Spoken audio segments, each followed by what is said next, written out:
Today's Extra. The Anglers Extra pregame show rolls on from White House Field. It's time for Catch of the Day. Ian Unsworth here on the field with Chatham closer Brian Holiday. Thanks for coming on. Hey, thanks for having me. So you have become Tom Holiday's de facto guy late in games. How'd you gain his trust?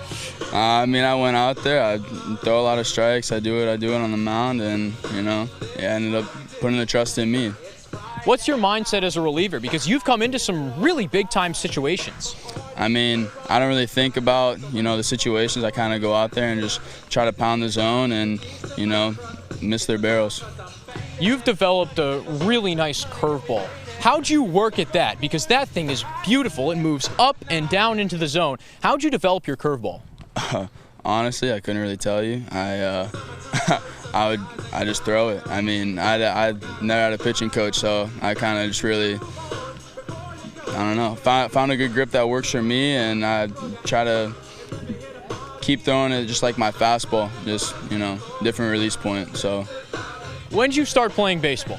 I started playing baseball at like 4 or 5 years old. So you're telling me now for 14, 15 years, you've never had a pitching coach? Well, I had a pitching coach at my college. Unfortunately, he ended up resigning like quarter way throughout the season, but before that, I didn't have a pitching coach.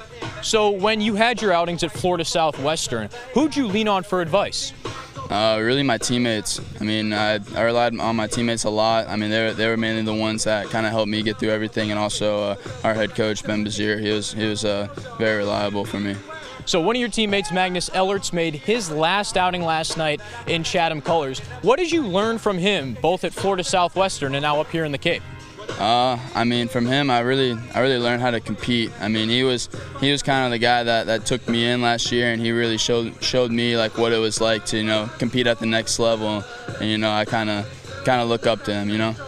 Magnus has the nickname of Big Gulp, where he drinks a ridiculous amount of soda before each game. Are you following in his footsteps? No, I will not. I do not drink a ridiculous amount of soda before games. He's built different. How did that come about? Our coach would, before every single start at FSW, he'd get him a Big Gulp, he'd get him some Funyuns, and I think like gummy bears or something, and he'd set it right on top of his locker before every start, and he ended up going 10-0 for us. So. Whatever works, I guess. So you're one of formerly five FSW players to end up in the Cape. How'd you guys all get here? My other teammates, I think, found out well before like I did. Before I was supposed to go to the Valley League and play for the Tom Sox, but I ended up finding out right after our season. I had my exit meeting, and I was told that I was going to go to the Cape, and, I'm blessed to be here. Brian Holiday's journey to the Cape has worked out extremely well. He's Chatham's closer. He'll be shutting doors for the rest of the season. Thanks for coming on Catch the Day, Brian. Thank you for having me. We'll send it back to Joe Puccio for the rest of the Anglers Extra pregame show.